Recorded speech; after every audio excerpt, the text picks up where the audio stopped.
sinh năm 1994. Chiếc váy lanh đặc trưng được xét nhiều nét xuề tông để mỗi bức tranh của cô gái thêm uyển chuyển. Cô áo được mai theo mũ xẻ trước ngực, không cài cúc mà đều bắt chéo với nhau. Tay áo gội màu xanh màu đen được mai theo lối ghép vải có yếm trúc bụng và quần chân, tô thêm sự thần ngầu cho cô gái mông đê.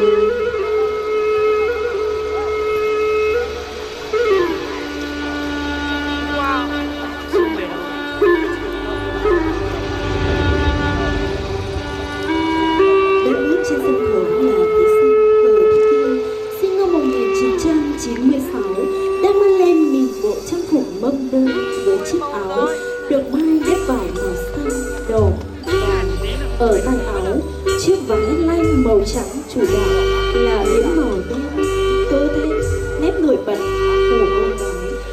Với chiếc sạc cạp cuốn chân ghép hợp cái ngực cuốn tròn, nổi bật của bộ trang phục là hai chiếc thắt lưng màu xanh đỏ và bộ trang sức lung linh theo từng bước của cô gái.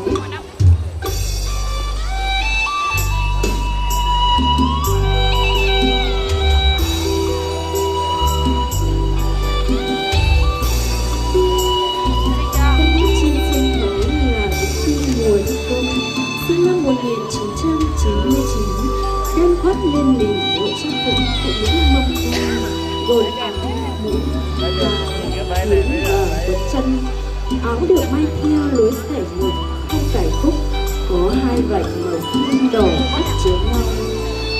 Chất ngực, tai áo được ép bởi ba màu vàng đỏ, vàng xanh.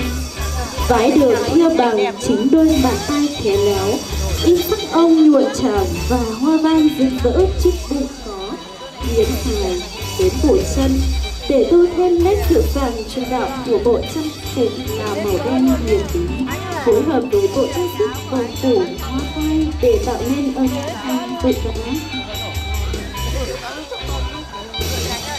Quý vị hãy nhìn trên mũi vẻ đẹp của bộ trang phục phụ nữ lung lầy của học sinh Hồ Thị Vân, sinh năm 1999, với chiếc áo lanh nhuộm tròn ở hai bên bờ vai. Áo được thiết kế khá cầu kỳ như cổ áo, có yếm trước bụng và hai chiếc thắt lưng buộc thành đôi ở đằng sau, và sạc cạt quấn chân bằng vải lanh nhuộm tràm. Người phụ nữ mông đun mông lềnh với chiếc váy được thêu hoa văn in sắc ong, tạo hình rực rỡ từ bàn tay khéo léo của người phụ nữ, xếp thành những nét xòe rộng để vải đu đưa theo từng bước của cô gái. Bộ trang phục được kết hợp hài hòa từ các màu đen của tràm, xanh nhạt và trắng, sáng tạo sự độc đáo trang trí của người cô gái mông lềnh. Bước trên sân khấu lúc này là thí sinh Mùa Thị Kim, sinh năm 1994, đang khoác lên mình bộ trang phục Lucy với chiếc áo được may theo lối xẻ ngắt cài cúc dài ngang trước ngực, và với chiếc váy lanh được trang trí họa tiết hoa văn từ đôi bàn tay khéo léo của người phụ nữ mông xinh.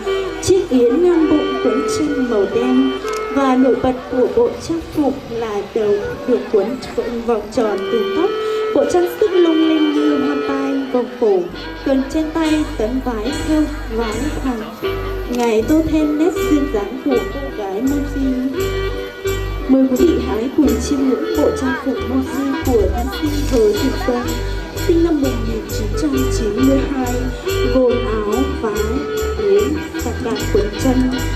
Áo được may theo lối xẻ từ cổ đến nách dài cúc, áo dài có ngực theo hoa văn bó sắc tô thêm vẻ đẹp của cô gái. Váy nổi bật với những hoa văn, họa tiết và bông hoa hình xoáy ốc và kết hợp hài hòa giữa các màu. Yếm trước bụng màu đen hình chữ nhật, quanh vòng eo được thêu hoa văn để tạo nên sự kín đáo cho chiếc váy. Và nổi bật trên bộ trang phục là màu chủ đạo vàng, và bộ tóc để dài được cuốn cầu kỳ trên đầu, kết hợp với bộ trang phục là chiếc hoa tai tròn, vòng cổ lung linh.